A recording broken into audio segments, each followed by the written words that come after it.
in grade school, we had music appreciation.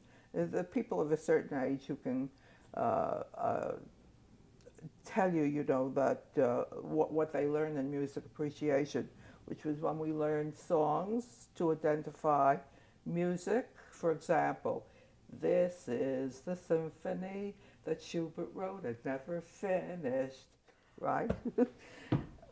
Stuff like that. Art appreciation, which was when we had copies of masterworks the size of postage stamps, and we put them in an album.